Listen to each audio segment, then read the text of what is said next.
కాబట్టి ఈ యొక్క నూతన సంవత్సరంలో ఒక మేలుకొలుపు, లేకపోతే ఈ యొక్క నూతన సంవత్సరంలో ఒక గురి కలిగి, ఈ నూతన సంవత్సరంలో మంచి తీర్మానము చేసుకొని, లేక ఈ యొక్క నూతన సంవత్సరంలో ఈ యొక్క మొట్టమొదటి ఆరాధనలో ఒక మంచి సమర్పణ చేసుకొని, ప్రభువా నీలాగే ఉంటాను, నీతోటి నడుస్తాను, అనేక మందికి వెలుగుగా ఉంటాను, అనేక మందికి నీ యొక్క దర్శనం నేను చూపిస్తాను, నన్ను చూచినటువంటి వారు నిన్ను చూచినట్లుగానే ఉండేటట్లుగా నా బ్రతుకుని నేను మార్చుకుంటాను అన్నటువంటి వారు దేవునికి స్తోత్రం చెప్తాము. హల్లెలూయా, ఆమేన్, ఆమేన్, ఆమేన్, ఆమేన్. యోహాను రాసినటువంటి పత్రిక 3వ పత్రిక ఒకసారి చూడండి.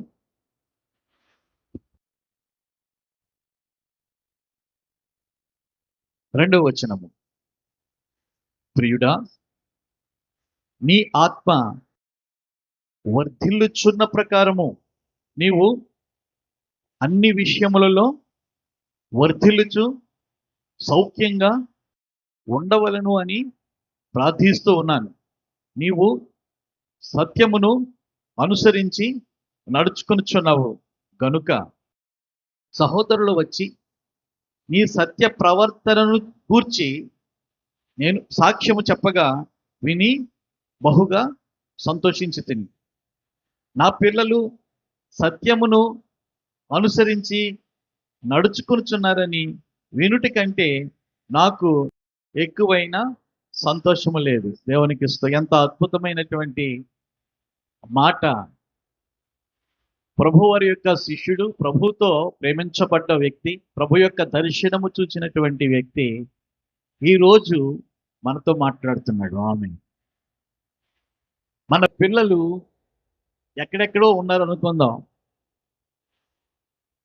మీ పిల్లలు ఎలా ఉన్నారమ్మా అని చెప్పి ఎవరైనా మనల్ని అడుగుతూ ఉన్నప్పుడు, పెద్దోడు ఎకరం పొలం కొనుక్కున్నాడు, ఇంకా రెండో అమ్మాయి చూస్తున్నప్పుడు వాళ్ళ హస్బెండ్ ఒక ఫ్లాట్ కొనుక్కున్నాడు, ఇక మూడోవాడు చిన్నాడు, వాడు సాఫ్ట్వేర్ ఇంజనీరు, వాడికి ఒక ప్యాకేజీ ఒక 25 లక్షలు వస్తుంది అని చెప్పి మనం చెప్తామనుకోండి, అవతల ఎంత సంతోషిస్తారో కదా. మీ పిల్లలు ఏం చేస్తున్నారంటే వాళ్ళ యొక్క సంపాదన కొరకు మనం చెప్తున్నప్పుడు చాలా, అబ్బా ఎంత బాగా ఉన్నతమైనటువంటి స్థితిలో ఉన్నారు, ఎంత బాగా చదివించావు, మీ పిల్లలు ఎంతగా ఆశీర్వదించబడ్డారు, చెప్పినటువంటి సంగతులన్నీ ఈ లోకానికి సంబంధించినవి. బాగా అర్థం చేసుకోండి. నీ పిల్లలు ఎలా ఉన్నారని చెప్పి మనల్ని అడుగుతూ ఉన్నప్పుడు, పెద్దోడు ఎకరం కొనుక్కున్నాడు, రెండో అమ్మాయి ఏం చేసింది, ఫ్లాట్ కొనుక్కుంది, మూడో వాడు ప్యాకేజీ అంత 25 లక్షలు అని చెప్పి ఈ లోక సంగతులు, ఈ లోక సంపాదన కొరకు మనం చెప్పినప్పుడు చాలా సంతోషిస్తారు. కానీ ఆత్మీయ పిల్లలైనటువంటి మీరు, మీ గురించి ఎవరైనా దైవజనులు ఆత్మీయ తండ్రిగా నన్ను అడిగినప్పుడు, అయ్యా మీ సంఘంలో విశ్వాసులు ఎలా ఉంటారు, మీ యొక్క సంఘంలో సంఘ పెద్ద ఎలా ఉంటాడు, మీ యొక్క సంఘంలో యూత్ ఎలా ఉంటుంది, మీ యొక్క సంఘంలో పరిచర్య చేసేవారి యొక్క పరిస్థితి ఎలా ఉంటుంది అని అడిగినప్పుడు నేనేం చెప్పాలి? మీరు ఎలా ఉంటున్నారని చెప్పి నేను చెప్పాలి? మా సంఘం అంతా చాలా ఆశీర్వదించబడింది, పర్వాలేదు, సెటిల్ అయ్యారు అని చెప్పాలా? నేను పర్వాలేదు సంతోషంగా ఉన్నారండి అని చెప్పాలా? పర్వాలేదండి అందరూ ఆరోగ్యంగా ఉన్నారని చెప్పాలా? దేవునికి స్తోత్రం. ఏం చేతనంటే లోకానుసారమైనటువంటి సంతోషం గురించి నేను చెప్పను, లోకానుసారమైనటువంటి సంపాదన గురించి కూడా నేను చెప్పను. అర్థమవుతుంది కదా. వారు వాక్యాన్ని చక్కగా అర్థం చేసుకుంటారు. దేవునికి స్తోత్రం. వాక్యములో ఉన్నటువంటి విలువలు కలిగి నా సంఘస్థులు నడుచుకుంటూ ఉన్నారు. పరలోక సంబంధమైనటువంటి వాక్యము వారి యొక్క హృదయాలలోనికి వెళ్ళినప్పుడు తర్జన భర్జన చేసుకుని సత్యానికి ఏం చేస్తారు, అతుక్కుపోతారని చెప్పాననుకో, అవతలలు ఎంత సంతోషిస్తారో. దేవునికి స్తోత్రం. హల్లెలూయా. ఈ లోక సంపాదన, ఈ లోక మర్యాద ప్రకారంగా మనం చెప్తాం, సంపాదించే కొద్దీ కూడా ఆరోగ్యం బాగా ఉంటుంది, సంతోషం బాగా ఉంటుంది, సమాధానం బాగా ఉంటుంది అని చెప్పి ఆలోచనలు చేస్తూ ఉంటారు అందరూ కూడా. పర్వాలేదు, వెల్ సెటిల్డ్ అని చెప్పేసి. కానీ సత్యము అనేటువంటిది మనల్ని ఏలుబడి చేయాలి. దేవునికి స్తోత్రం, హల్లెలూయా. అర్థమైందా? సత్యము అనేటువంటిది మనల్ని ఏలుబడి చేస్తూ ఉన్నప్పుడు ఆ సత్యం ఏం చేస్తుంది అంటే సర్వ సుఖాలను ఇచ్చేస్తుంది, సర్వ సంతోషాన్ని ఇచ్చేస్తుంది. దేవునికి స్తోత్రం, హల్లెలూయా. అర్థమవుతుంది కదా? అంచేత వాక్యములో ఉన్నటువంటి విలువలు మనము గ్రహించి నడవాలి. వాక్యములో ఉన్నటువంటి విలువ, దేవునికి స్తోత్రం, వాక్యములో ఉన్నటువంటి శక్తి, వాక్యములో ఉన్నటువంటి వెలుగు, వాక్యములో ఉన్నటువంటి జీవము, వాక్యములో ఉన్నటువంటి ఆశీర్వాదాలు మనం పొందుకొని నడవాలి. ఆమేన్, హల్లెలూయా. కారణం ఏంటంటే మొట్టమొదటి ఆరాధనగా ఇంతమంది వచ్చారు. మరి ఎంతమందితో దేవుడు, పరిశుద్ధాత్మ దేవుడు ఈ ఉదయకాల సమయంలో అన్ని విషయాలలో అందరూ కూడా వర్ధిల్లాలి, సంఘ బిడ్డలు అందరూ కూడా వర్ధిల్లాలని ఇక్కడ మాట్లాడుతూ ఉన్నాడు వాక్యం. ఏమని మాట్లాడుతుంది? ప్రియుడా, నీ ఆత్మ వర్ధిల్లుచున్న ప్రకారము, నీ ఆత్మ వర్ధిల్లుచున్న ప్రకారము నీవు అన్ని విషయములలోనూ వర్ధిల్లుచు సౌఖ్యముగా ఉండవాలని ప్రార్థన చేస్తూ ఉన్నాను. ఆత్మీయ తండ్రిగా నేను అలాగే అన్నీ నీవు శ్రీమంతుడు నాయన, సంఘం అంతా కూడా అట్టి స్థితి, అట్టి ధన్యత పొందుకోవాలా. మేము చెయ్యి చాచి ఎవరిని అడుక్కోకూడదు, అడిగే వాళ్ళకి పెట్టే విధంగా సంఘం ఉండాలి. దేవునికి స్తోత్రం, హల్లెలూయా. వాక్య సంపద లేకపోతే వాక్యములో ఉన్నటువంటి సత్యము మనం ఎప్పుడైతే కలిగి ఉంటామో ఇతరులకు పెట్టే విధంగా దేవాది దేవుడు అంచేత ద్వితీయోపదేశకాండం 28వ అధ్యాయంలో ఎన్ని ఆశీర్వాదాలు రాస్తాడో అక్కడ. నా మాటను శ్రద్ధగా విని దానిని అనుసరించి గైకొని ఎడల, చూడండి ఎన్ని ఆశీర్వాదాలు అక్కడ. ఇంటికి వెళ్ళిన తర్వాత చదువుకోండి మీరు. కాబట్టి అన్ని విషయాల్లో కూడా వర్ధిల్లాలని చెప్పి సంఘ నాయకుడిగా ఉన్నటువంటి యోహాను గారు ఏం చేస్తున్నారు? లేఖ రాస్తూ ఉన్నారు. అది మన కొరకే, హల్లెలూయా. ఈ మొట్టమొదటి ఆరాధన వర్ధిల్లుట అనేటువంటి అంశం మీద ఆధారపడింది. దేవునికి స్తోత్రం, హల్లెలూయా కదా.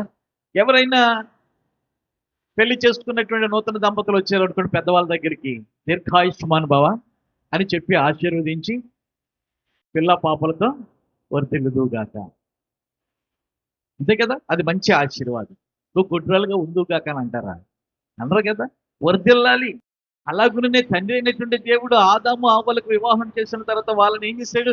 ఎంత పెద్ద ఆశీర్వాదం ఇచ్చాడో. దేవునికి స్తోత్రం. మీరు ఫలించి ఏమండి అభివృద్ధి నొంది విస్తరించి భూమిని నిండించి దానిని ఏలుబడి చేయండి. దేవునికి ఎంత పెద్ద ఆశీర్వాదము.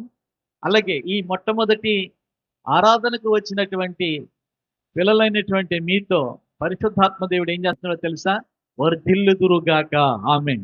అన్ని విషయములు, మరి ఇక్కడ వ్రాయబడినటువంటి మాటల్లో ప్రతి విషయములోను ఆమేన్, హల్లెలూయా, ప్రతి విషయములోనూ వర్ధిల్లాలని చెప్పి వ్రాయబడింది. ప్రతి విషయం అంటే ఏంటి? ప్రతి విషయంలోనూ ఏంటి? సంఘంలో చాలా మంది ఉంటారు, లేకపోతే నమ్మకస్తులైనటువంటి వారు చాలా మంది ఉంటారు. యేసుక్రీస్తు ప్రభుల వారికి కూడా చాలా మంది శిష్యులు ఉన్నారు. ఆ శిష్యులలో ఎంతమంది ఉన్నప్పటికీ కూడా ప్రాముఖ్యంగా ముగ్గురిని ప్రేమించేవాడు యేసయ్య. ఎవరు? పేతురు, యాకోబు, యోహాను గారు. దేవునికి స్తోత్రం. ఈ ముగ్గురు అంటిపెట్టుకుని ప్రభుతో నడిచేవారు. కాబట్టి ఈ ముగ్గురిని కూడా చాలా ప్రాంతాలు తీసుకుని వెళ్ళారు, చాలా ప్రదేశాలకు, చాలా స్థలాలు చూపించారు దేవుడు. చాలా విషయాలు వీళ్ళకి దేవుడు ఏం చేశాడు? నేర్పించాడు. అలాగుండే దైవజనులకు కూడా ఎంతో మంది సంఘం ఉన్నప్పటికీ కూడా కొంతమంది అంటిపెట్టుకుని ఉంటారు నన్ను, ఆమేన్ కదా. కొంతమంది నన్ను అంటిపెట్టుకుని ఉంటారు. అలాగే ఇక్కడ యోహాను గారికి కొంతమంది అంటిపెట్టుకుని ఉన్నారు. వాళ్ళ విషయంలో ఈ ఉత్తరం రాస్తూ ఉన్నాడు. దాని విషయంలో మనం కూడా ఆ యోహాను గారికి సంబంధించినటువంటి శిష్యులుగా మనం ఉండిపోతే ఎంత మంచిదో. ఎవరికి రాస్తున్నాడు అంటే, పెద్దనైన నేను, పై వచ్చిన చదువు, పెద్దనైన నేను సత్యమును బట్టి ప్రేమిస్తూ ప్రియుడైన గాయునకు శుభమని చెప్పి రాయినది. ఆమేన్. అర్థమైందా? ఎవరికి రాస్తున్నాడు? గాయు అనేటువంటి ప్రియమిత్రుడికి రాస్తూ ఉన్నాడు. గాయు ఉన్నాడు. తర్వాత రెండవది ఎవరున్నారో తెలుసా? 9వ వచనములోన దియోత్రెపే అనేటువంటి వ్యక్తి ఉన్నాడు. మూడో వ్యక్తి ఎవరున్నారో తెలుసా? 12వ వచనములోన దేమేత్రియు ఉన్నాడు. ఎంతమంది ఉన్నారు? మొత్తం ముగ్గురు ఉన్నారు. యోహాను గారికి ఎవరున్నారు? ముగ్గురు ఉన్నారు. ఒకరు గాయు. రెండోది ఏంటంటే, రెండోది ఎవరంటే దియోత్రెపే. మూడోది ఎవరంటే దేమేత్రి. ఈ ముగ్గురు కూడా అంటి పెట్టుకుని ఉండేవారు. కానీ ఈ యొక్క మిత్రులు లేకపోతే ఈ యొక్క ఆత్మీయ బిడ్డలు ఎప్పుడైతే తనతో నడుస్తున్నారో, తనతో ఆత్మీయమైనటువంటి మేలులు పొందుకుంటున్నారో, తన వలె క్రీస్తు ప్రేమలో వాళ్ళు సాగిపోతూ ఉన్నారు. తనంత విశ్వాసము, తనంత భక్తి, తనంత ప్రార్థన, తనంత శక్తి, ఆత్మీయ సత్యము తెలుసుకునే వాళ్ళగా ఉండాలని చెప్పి తపన పడుతున్నాడు. ఎవరండి? యోహాను గారు. అదే ఇప్పుడు నేనున్నాను, నాతో నడుస్తున్నటువంటి వారు నాలా ఉండాలని, నాలా మాట్లాడాలని. ఇప్పుడు ఏసన్న గారు ఉన్నారు. ఏసన్న గారి యొక్క మందంతా కూడా ఎలా ఉంటుంది చెప్పండి? ఏసన్న గారి లాగే. అర్థమైంది కదా? ఏసన్న గారి లాగే ఆ యొక్క తెల్లబట్టలు వేసుకోవటం పైకి. మరి హృదయాలు ఎలాగుంటాయి నాకు తెలియదు కానీ పై ఆకారం మాత్రం ఎవరిని ఫాలో అవుతున్నారు? వాళ్ళు ఏసన్న గారిని ఫాలో అవుతున్నారు. దేవునికి స్తోత్రం, హల్లెలూయా. కానీ పై ఆకారం కాదు కానీ మనకు కావాల్సింది దేవుని వాక్యమై ఉన్నటువంటి సత్యాన్ని అవలంబించటంలో మన యొక్క ప్రవృత్తి ఎలా ఉంది, మన నైజం ఎలాగుంది, మన విలువలు ఎలాగున్నాయి అనేటువంటిది యోహాన్ గారు చూస్తున్నారు. ఇన్ని సంవత్సరాలు లేకపోతే ఇంత కాలము నుండి నన్ను వెన్నంటుండి నాతో పాటు ఉన్నారు, నాకు పరిచర్య చేస్తూ ఉన్నారు. అయితే ఈ యొక్క వ్యక్తులను నేను పరీక్ష చేయాలని చెప్పి యోహాన్ గారు పరీక్ష చేస్తుంటే గాయు ఏం చేశాడంటే వాడు 100కి 100 మార్కులు సంపాదించేసుకున్నాడు. 100కి 100 మార్కులు సంపాదించేసుకున్నాడు. తర్వాత దేమేత్రు కూడా 12వ వచనంలో దేమేత్రు కూడా కొంచెం ఇంచుమించు అదే రేంజ్లో ఉన్నాడు. అర్థమైందా? అదే రేంజ్లో ఉన్నాడు. యోహాన్ గారు తలంపుల్లో మంచిగా గాయు ఉన్నాడు, దేమేత్రి ఉన్నారు. ఇక వచ్చేసరికి దియోత్రెపే ఎలాగున్నాడంటే అక్కడ కొట్టొచ్చినట్లుగా కనబడుతుంది. నేను సంఘమునకు ఒక సంగతి వ్రాశాను, అయితే వారిలో ప్రధానత్వము కోరుచు ఉన్న దియోత్రెపే మమ్మను అంగీకరించడం లేదు. చూసారా? ఏం చేతనంటే ఎంతో మంది శిష్యులు యేసుక్రీస్తు ప్రభు వారికి ఉన్నప్పటికీ కూడా యేసుక్రీస్తు ప్రభు వారి యొక్క ప్రేమ అర్థం చేసుకోలేదు. ఎవరు? యోధ ఇస్కరియోతు. ఎవరొకళ్ళు ఉంటారు చెడ్డగా తలంచేవారు, లేకపోతే హాని చేయటానికి, కీడు చేయటానికి, ఇతరులతో కలిసి చెతకట్టడానికి ఆలోచన చేస్తూ ఉంటారు. ఈయన యొక్క ప్రేమ అందరినీ ప్రేమిస్తున్నప్పటికీ కూడా అక్కడ దియోత్రెపే ఏం చేస్తున్నాడంటే అంగీకరించడం లేదు.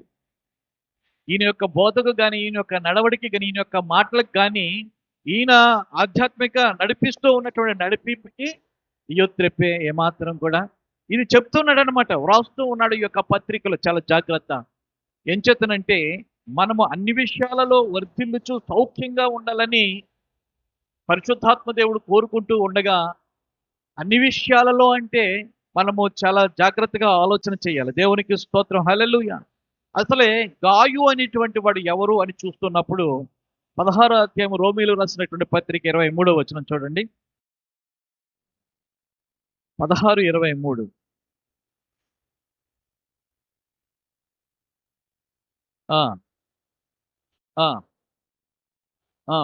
నాకును యావత్ సంఘానికి ఆతిథ్యం ఇచ్చే గాయు చాలండి. గాయు అనేటువంటి వ్యక్తిని చూస్తూ ఉన్నప్పుడు ఆ వ్యక్తికి రాస్తూ ఉన్నటువంటి లేఖ అందరూ చదువుకోవటానికే కదా. ఒక లేఖ రాశాడు అంటే అందరూ చదువుకోవటానికే. ఈరోజు అక్కడ ఆ సమయంలో రాసినటువంటి లేఖ ఈరోజు ఆత్మీయమైనటువంటి విలువలు కలిగి, ఆత్మీయమైనటువంటి సత్యమునకు మూలస్తంభంగా నిలబడాలని చెప్పే దేవుడు ఏం చేశాడంటే ఈ యొక్క లేఖ మనకి తెలియపరుస్తూ ఉంది. వాక్యం వినటం మట్టుకే కాదు, దానిని అంగీకరించి మనము అవలంబించాలి. దేవునికి స్తోత్రం, హల్లెలూయా. కాబట్టి గాయు అంటే ఎవరు అనగా ఆతిథ్యం ఇవ్వటంలో వెనుకడుగు వేయనటువంటి వాడు. ఆమేన్. ఆతిథ్యం ఇవ్వడంలో వెనుకడుగు వేయనటువంటి వాళ్ళందరూ కూడా దివ్యంగా ఆశీర్వదించబడ్డారు. అందరూ చప్పట్లు కూడా దేవునికి స్తోత్రం చెప్పండి.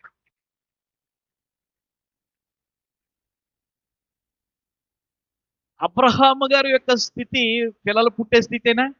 ఆ జంట ఎటువంటి సమయములో, ఎటువంటి కాలములో, ఎటువంటి పరిస్థితుల్లో ఆతిథ్యం ఇచ్చింది ఆమె?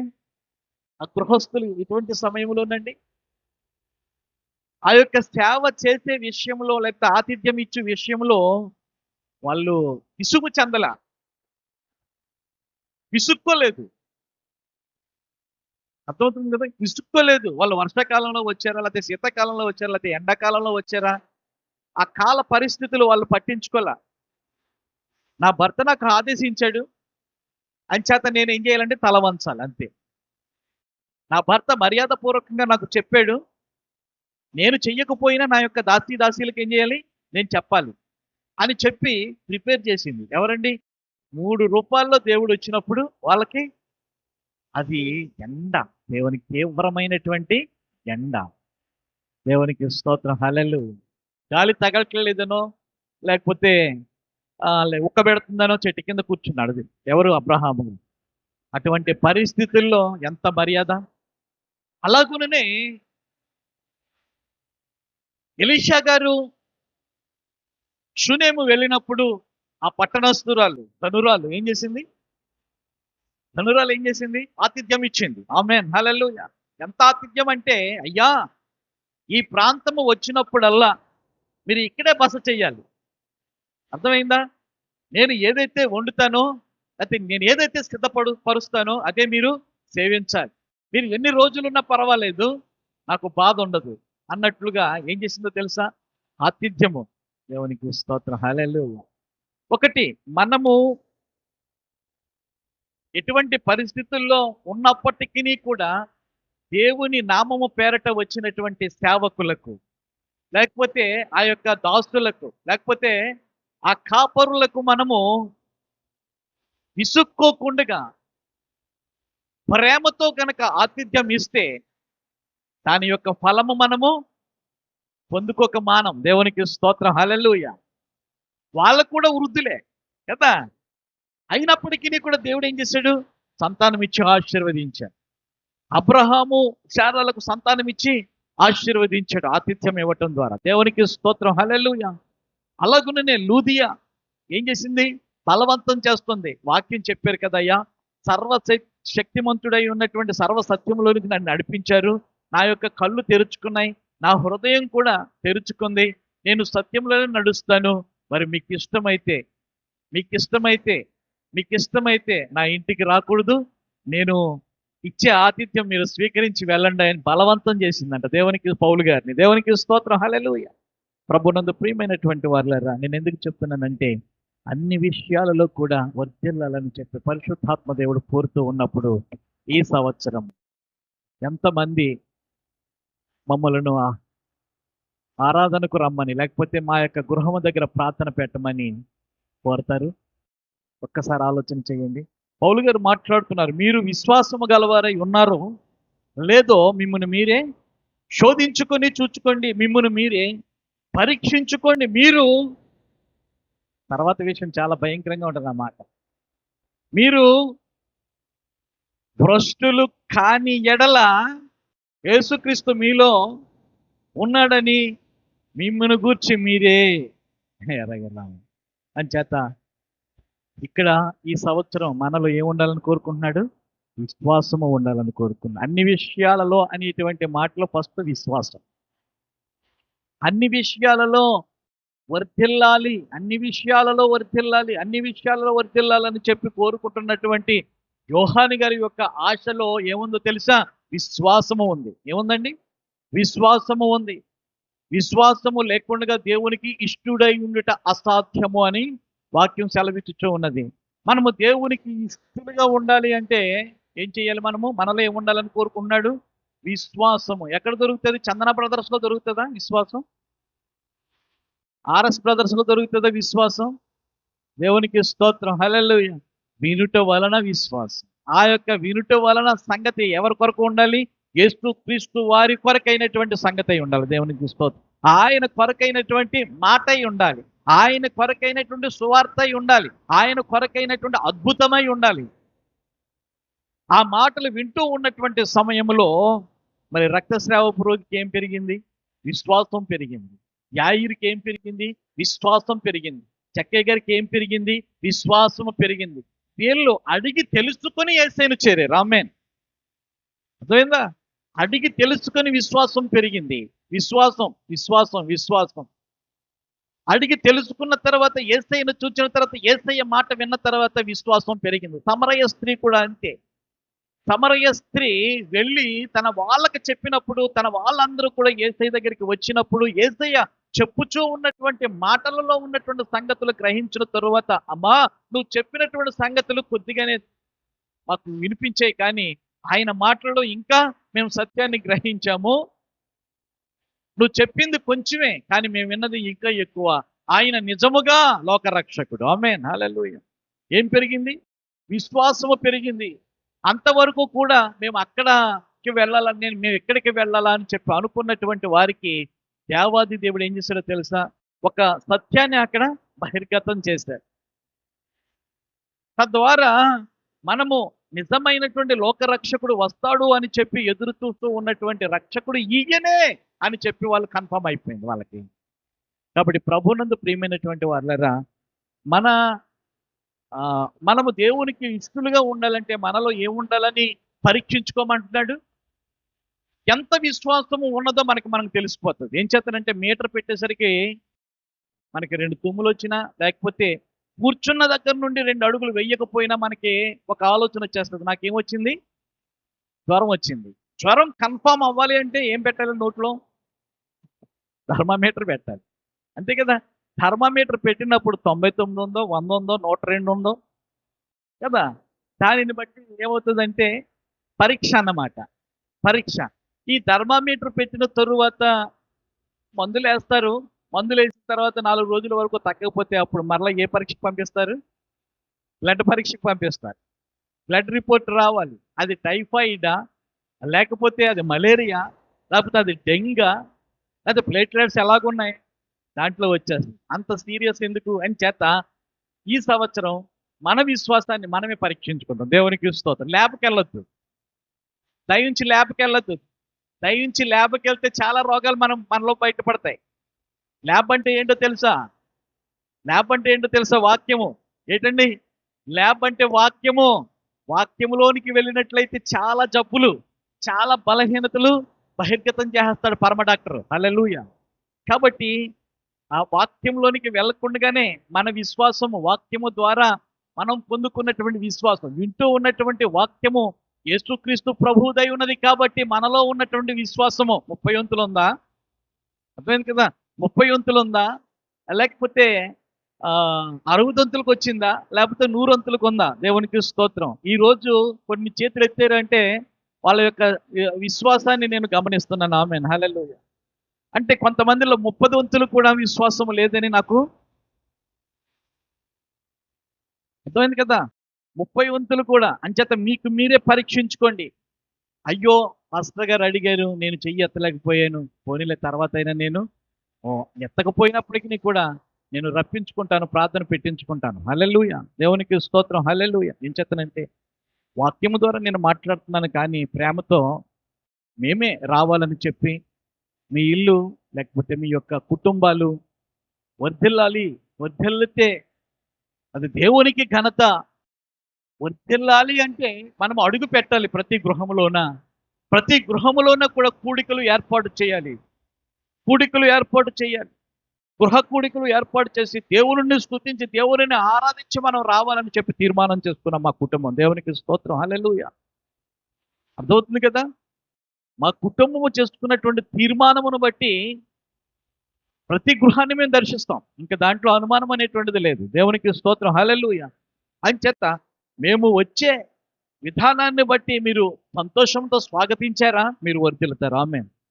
మీలో విశ్వాసము 100% ఉన్నట్లే దేవుడు ఆ యొక్క గృహములో ఏం చేస్తాడంటే జీవిస్తాడు.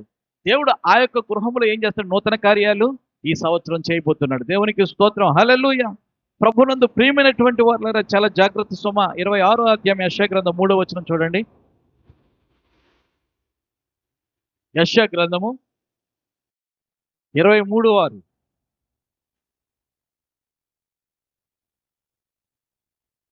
ఎవని మనసు నీ మీద ఆనుకొనునో వానిని నీవు పూర్ణ శాంతి గలవానిగా కాపాడుదువు. ఎందుకంటే అతడు నీ యందు విశ్వాసం ఉంచి ఉన్నాడు. అది ఎవరి మీద ఆధారపడాలి? ఎవరి మీద ఆధారపడాలి? నిరీక్షణ ఎవరి మీద ఆధారపడాలి? దేవుని మీద ఆధారపడితే నీలో విశ్వాసం పెరుగుతుంది. ఆమేన్, హల్లెలూయా. ఎవరి మీద ఆధారపడాలి? అమ్మ మరీ సుధా, ఎవరి మీద ఆధారపడాలి? ఇక్కడ అంటున్నాడు కదా, ఎవని మనస్సు దేవుని మీద ఆధారపడుతుందో వారిని పూర్ణ శాంతి గలవానిగా కాపాడుతావు. వారిలో ఏమున్నట్టు? విశ్వాసము ఉన్నట్టు లెక్క. ఏమున్నట్టు? విశ్వాసము ఉన్నట్టు లెక్క. దేవునికి స్తోత్రం, హల్లెలూయా. విశ్వాసం కనుక ఉన్నట్లయితే ఆపద దరికి రాదు. ఆమేన్. చాలా అద్భుతమైనటువంటి మాట. విశ్వాసము ఉన్నట్లయితే మీ దగ్గర ఏమీ లేదు, ప్రభు వస్తానని అన్నాడు. అయితే దైవ సేవకులు వచ్చారు. బాగా అర్థం చేసుకో. కానుక ఇవ్వడానికి లేదు, టీ పెట్టడానికి పాలున్న పంచదార లేదు అనుకున్నాం. అయినప్పటికీ కూడా దేవుడు కోపగించడంట. ఇంచేత కూర్చోటానికి పెట్టేశారు కదా, వినటానికి చెవులు ఇచ్చారు కదా, చెప్తూ ఉన్నటువంటి మాటలు వింటున్నారు కదా. విన్నది ఏం చేసింది మరియమ్మ గారు? ఏం చేశారు? హృదయంలో దాచుకుంది కదా. కూర్చున్నటువంటి మనిషితో నువ్వు టీ ఇచ్చావా అని అన్నాడా యేసయ్య? నువ్వు నాకు చాపేసావా అని అన్నాడా యేసయ్య? అసలు నా కోసం ఏ వంట చేస్తున్నావని అడిగాడా? మరి నేను అడుగుతానా? నా యేసయ్యే అడగలేనప్పుడు ఆయనతో నడుస్తున్నటువంటి నేను, నా కుటుంబం అడుగుతుందా? అడగదు. అడిగితే అది మంచి సేవ కాదు. అడిగి తినేయటం అనేటువంటిది మంచి సేవ కాదు. అలా చేస్తే అది నీకు దరిద్రమే. ఒకవేళ దేవుడే గనక అడిగినట్లయితే మనం తీర్చగలం ఏంటి? నాకు ఆకలి అవుతుంది, కొంచెం చేప ముక్కలు పెట్టండి అంటే పెట్టగలిగారా? పెట్టలేకపోయి ఆయనే సిద్ధపరిచాడు. ఆమేన్, హల్లెలూయా. కాబట్టి దేవుడు మీరు పెట్టారా లేదా అని కాదు, ఆ మాట వింటున్నారా లేదా అనేటువంటిది దేవుడు చూస్తాడు. ఆమేన్, హల్లెలూయా. యోనా గారు ప్రకటన చేస్తున్నారు నినేవే పట్టణస్థులకు. విశ్వాసం అంటే ఏంటో తెలియదు వాళ్ళకి. దేవుని భక్తి అంటే ఏంటో తెలియదు వాళ్ళకి. చాలా ఆశ్చర్య రీతిగా దేవుడు ఏం చేశాడంటే యోనా గారిని పంపించాడు నినేవే పట్టణం. నినేవే పట్టణానికి వెళ్ళినటువంటి యోనా భక్తుడు సువార్త చేస్తున్నాడు. సృష్టించినటువంటి సృష్టికర్త యొక్క భక్తుడిని నేను ఇక్కడికి వచ్చాను, నా భాష ఇది కాదు, నా సంస్కృతి ఇది కాదు, అయినప్పటికీ కూడా మిమ్మల్ని ప్రేమించి నా దేవుడు ఏం చేశాడు? ఇక్కడికి పంపించాడు. మీరు చాలా డెవలప్ అవుతున్నారని చెప్పేసి అనుకుంటున్నారేమో. అలాగే అనుకుంటున్నారా? పర్వాలేదు, నా పిల్లోడు ఇంజనీరు, నా కోళ్ళ టీచరు. దేవునికి స్తోత్రం, హల్లెలూయా. యేసయ్య అడుగు పెడితేనే ఆ ఉద్యోగాలు కూడా నిలబడేవి, ఆ ఉద్యోగాల ద్వారా వచ్చే జీతము ఆశీర్వదించబడేది. ఆమేన్, హల్లెలూయా. ఇక్కడ యోనా భక్తుడు ఎప్పుడైతే వెళ్ళి సువార్త చేస్తూ ఉన్నాడో, సృష్టించినటువంటి సృష్టికర్త వారికి సేవకుడిని నేను వచ్చాను, మీరు చాలా డెవలప్ అవుతున్నారని చెప్పి అనుకుంటున్నారేమో. సర్వనాశనం అయిపోతుంది ఇది. ఆ మాట వినండి. సృష్టికర్త వాని వైపుకు మీ మనసులు మళ్లించండి. ముహూర్తం పెట్టేశాడు ఆయన. దానిని తప్పించాలనుకున్న ఆయనకే సాధ్యము. మీరు కన్నీళ్లు కార్చి ఉపవాసం ఉండి ప్రార్థన చేయండి అని చెప్పి వాళ్ళకి చెప్పగా వాళ్ళలోనికి ఏమొచ్చిందంటే విశ్వాసం వచ్చిందంటే. యోనా గ్రంథం చూడండి 3వ అధ్యాయం 5వ వచనము. నినేవే పట్టణపు వారు, హల్లెలూయా. విశ్వాసం అంటే ఏంటో తెలియదు వాళ్ళకి. ఆమేన్. ఈరోజు క్రైస్తవులమైనటువంటి మనకి విశ్వాసము యొక్క మూలాలు మనకు తెలుసు. విశ్వాసం యొక్క ఫలాల గురించి మనకు తెలుసు. విశ్వాసము యొక్క పరిమాణము గురించి తెలుసు. విశ్వాసము యొక్క పరిపక్వత గురించి మనకు తెలుసు వాక్యము ద్వారా. అర్థమవుతుంది కదా. అబ్రహాముకు ఉన్నటువంటి విశ్వాసము, విశ్వాసులకు తండ్రిగా ఆయన పెట్టాడంటే 100% విశ్వాసే ఆయన కదా. విశ్వాసే. తర్వాత విశ్వాసము మనలో ఉండి దేవుని ద్వారా ప్రశంసలు పొందుకున్నామంటే మనం అందరం కూడా అబ్రహాం సంతానం వాళ్ళమే కదా. అసలు విశ్వాసం అంటే ఏమిటో తెలియనటువంటి నినీవే పట్టణస్థులు దేవుని యందు ఏం చేశారంట? విశ్వాసం ఉంచుకున్నారంట. దేవునికి స్తోత్రం. హబక్కూకు చూడండి 2వ అధ్యాయం 4వ వచనము.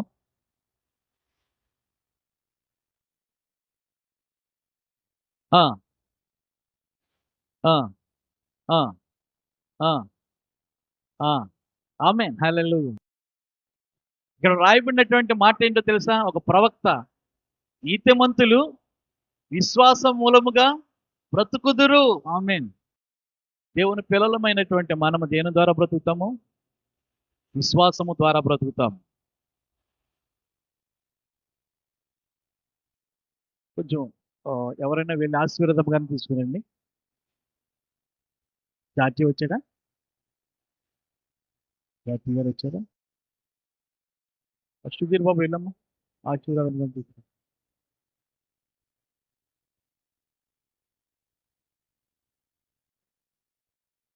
జాగ్రత్తగా తీసుకురా. కాబట్టి ప్రభువునందు ప్రియమైనటువంటి వారులారా, ఇక్కడ మనం చూస్తూ ఉన్నటువంటి సమయంలో నీతిమంతుడు ఎలా బ్రతుకుతాడంట? విశ్వాస మూలముగా బ్రతుకుతాడంట. దేవుని యొక్క సంఘానికి, దేవుని బిడలమైనటువంటి మనకు ఏముండాలని కోరుకున్నాడు? ఈ యొక్క మొట్టమొదటి ఆదివారం దేవుడు అన్ని విషయాలలో వర్ధిల్లాలి. ఆ వర్ధిల్లాలి అన్నటువంటి సబ్జెక్ట్లో మొట్టమొదటిది ఏంటో తెలుసా? విశ్వాసము. అర్థమైందా? విశ్వాసము. విశ్వాసము లేకుండా దేవునికి ఇష్టుడై ఉండట అసాధ్యము. దేవునికి ఇష్టలుగా ఇప్పుడు కలెక్టర్ గారు ఉన్నారు. మనం చాలా నిరుపేదలం. మన ఇంటికి వచ్చాడు అనుకోండి, ఇష్టమయ్యి వచ్చాడు. దేవునికి స్తోత్రం. హల్లెలూయా. అప్పుడు మన యొక్క జీవితాలు ఏమవుతాయి? తనకున్నటువంటి దానిలో కొంత, తనకున్నటువంటి అధికారం బట్టి కొంత మనకు ఒక ప్రతిఫలం ఇవ్వడానికి ఆశపడతాడు. అది సీఎం గారు అయితే ఇంకా మొత్తం మన రూపే మారిపోతుంది. ఆమేన్. హల్లెలూయా.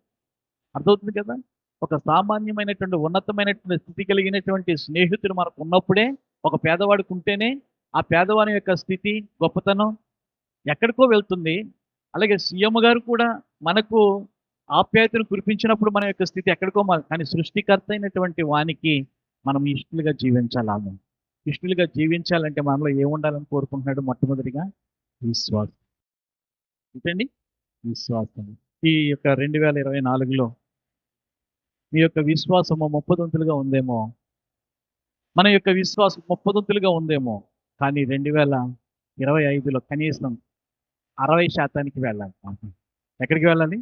60% వెళ్ళాలి. 60% వెళ్ళినప్పుడు కొంచెం ఇంప్రూవ్మెంట్. విశ్వాసము ద్వారానే కదా మనం పొందుకునే అన్ని కూడా విశ్వాసము ద్వారానే. ఆమేన్. అర్థమవుతుంది కదా. దేవుని ద్వారా పొందుకునే అన్ని కూడా విశ్వాసము ద్వారానే. అది ఆయన ఇవ్వబోతూ ఉన్నటువంటి ఆశీర్వాదాలు అన్నీ కూడా మనం పొందుకుంటున్నాం అంటే మన అందాన్ని చూసి ఇవ్వట్లేదు ఆయన, మన యొక్క ధనాన్ని చూసి ఇవ్వట్లేదు ఆయన, మనం కట్టుకున్నటువంటి బిల్డింగ్లను చూసి చాలా ఉంది, పొలాలు ఉన్నాయని చెప్పి ఇవ్వట్లేదు ఆయన. ఏమీ లేదు, నిర్భాగ్యులు అయినప్పటికీ కూడా విశ్వాసం ఉంచుకుంటున్నారు. నేను ఇవ్వాలని చెప్పి ఆయన ఏం చేస్తున్నాడు? దయ తలచిస్తున్నాడు. ఆమేన్. హల్లెలూయా. ఏం చేస్తున్నాడండి? దయ తలచిస్తూ ఉన్నాడు. చావు బ్రతుకుల మధ్య పుట్టిమిట్లు ఆడుతున్నటువంటి వారు కూడా బ్రతుకుతున్నారంటే దానికి కారణం ఏంటో తెలుసా? వారిలో ఉన్నటువంటి విశ్వాసం. అర్థమవుతుంది కదా. వారిలో ఉన్నటువంటి విశ్వాసం. మత్తయి సువార్త చూడండి 8వ అధ్యాయం 10వ వచనము.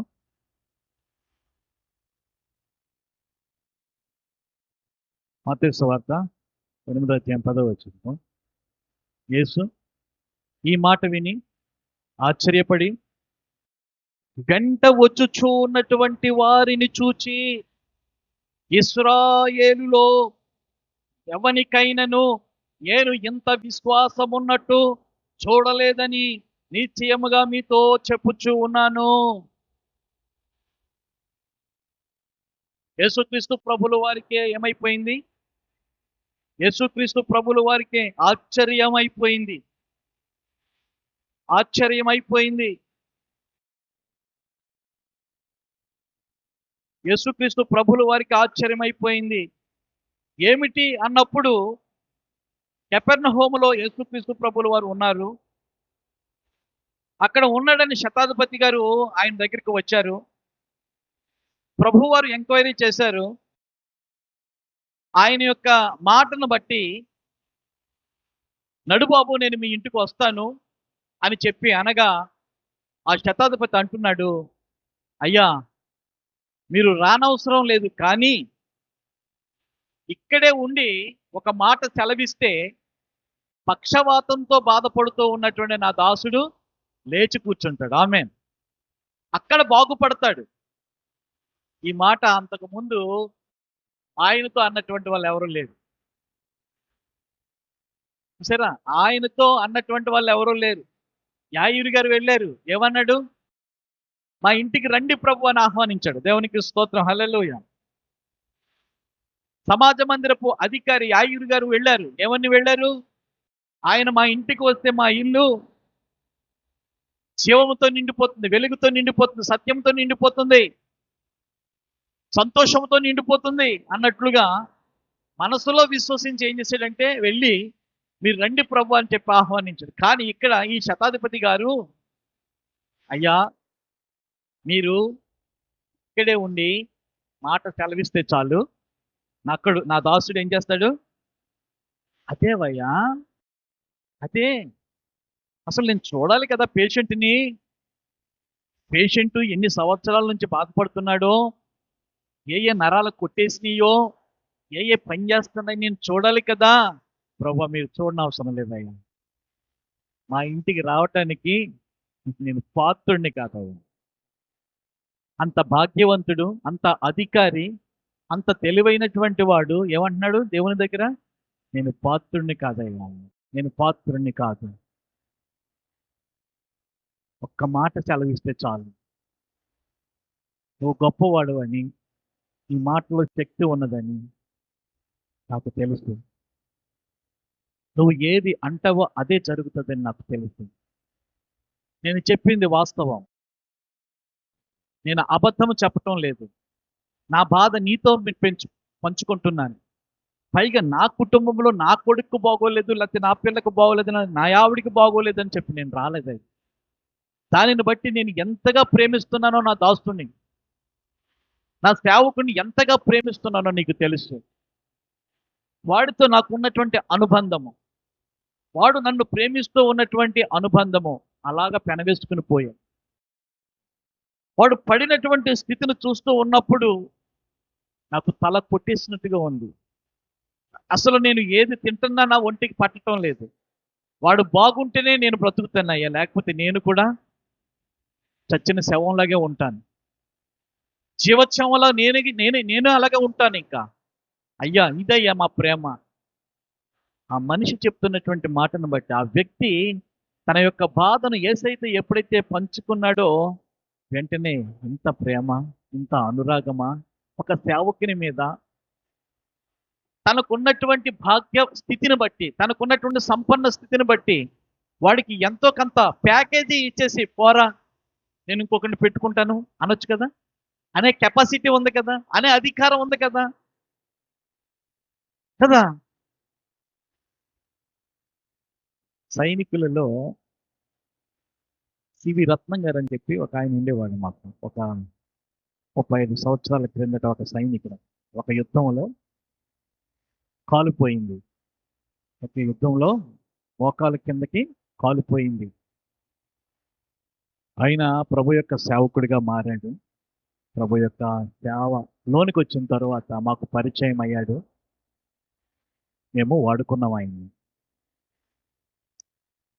ఎంతో సేవ చేశాడు ఒక సైనికుడిగా. దేశానికి ఎంతో సేవ అందించాడు. చాలా బలాఢ్యుడు, చాలా తెలివైనటువంటి, చాలా చురుకైనటువంటి వాడు. కాలు తెగిపోయిన తర్వాత ఉంచుకున్నాడు అంటారా? అక్కడ సైన్యంలో ఉంచుకున్నాడా? కాలు తెగిపోతే తెగిపోయింది, మిగతా బాడీ అంత బలంగానే ఉంది కాబట్టి ఇతను మనకు కావాలి ఒక సైనికుడిగా అని చెప్పేసి పెట్టుకున్నారా? పెట్టుకోలేదు. కొంత ప్యాకేజీ ఇచ్చి, బ్రతుకు తెరువు కొరకు ఒక ఏజెన్సీ ఇచ్చి మీరు ఇంటికి వెళ్ళరండి అని చెప్పేసి పంపించేశారు, సైన్యం నుంచి తీసేశారు. అలా చేసే అధికారం ఉంది ఈయనకి, శతాధిపతి గారికి అలా చేసే అధికారం ఉంది. అయినప్పటికీ కూడా అతను బాగుపడాలి, అతను మంచిగా మారాలి. మంచిగా మారాలి అంటే యేసయ్య దగ్గరికి వెళ్ళాలని చెప్పి వెళ్ళాడు. వెళ్ళిన తర్వాత నేను వస్తున్నాను అంటే, రాకండి నాయన, నేను పాత్రుడిని కాదు, మీరు ఇక్కడ ఉండే మీరు మాట సెలవు. విశ్వాసం అంటే అది. దేవునికి స్తోత్రం. హల్లెలూయా. మీకేమీ లేకపోయినా పర్వాలేదు, నా యేసే నా ఇంటికి వస్తే దేవునికి స్తోత్రం. హల్లెలూయా. నా ప్రభు నాతో ఉంటే చాలు, ప్రభు యొక్క కృప నాతో ఉంటే చాలు, ప్రభు యొక్క ఆదరణ నా పిల్లలకు ఉంటే చాలు. ఎప్పుడు ఉంటుంది అది? ఎప్పుడు ఉంటుంది అది? ప్రభు దగ్గరికి వెళ్ళి ప్రభుతో చెప్పుకున్న తరువాత, ప్రభుతో చెప్పుకున్న తరువాత ఏమయ్యాడో తెలుసా శతాధిపతి? ప్రభు యొక్క దృష్టిలో ఇశ్రాయేలీల కంటే గొప్పవాడు అయిపోయాడు. అది ఎవరికంటేనా? ఇశ్రాయేలీల కంటే గొప్పవాడు అయిపోయాడు. ఇశ్రాయేలీలు అంటే సంఘస్థులు. సంఘంలో ఉన్న వారి కంటే సంఘం బయట ఉన్నటువంటి వాడికి విశ్వాసం ఎక్కువ ఉన్నదని చెప్పి ఏం చేస్తాడు? యేసయ్య ప్రశంసలు కురిపిస్తూ ఉన్నాడు. ప్రశంసలు కురిపిస్తూ ఉన్నాడు. దేవునికి స్తోత్రం. యేసయ్య ఆయన యొక్క మాట విని ఆశ్చర్యపడి, ఆశ్చర్యకరుడికే ఆశ్చర్యం వచ్చింది. ఆమేన్. ఆయన చేస్తున్నటువంటి కార్యాలను చూసి శిష్యులు ఏం చేశారంటే ఆశ్చర్యపడ్డారు.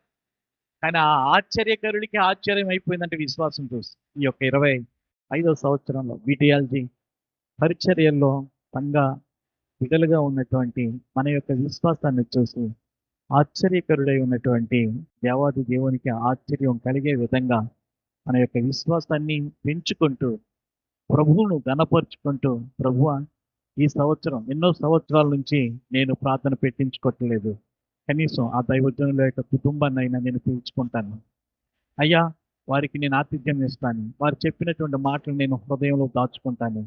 నీకు చోటిచ్చినట్టే కదా ప్రభువా, నా కుటుంబంలో ఉన్నటువంటి చింతలు తీసివేయను ఆయన, నేను ఒప్పుకుంటున్నాను. దేవునికి స్తోత్రం.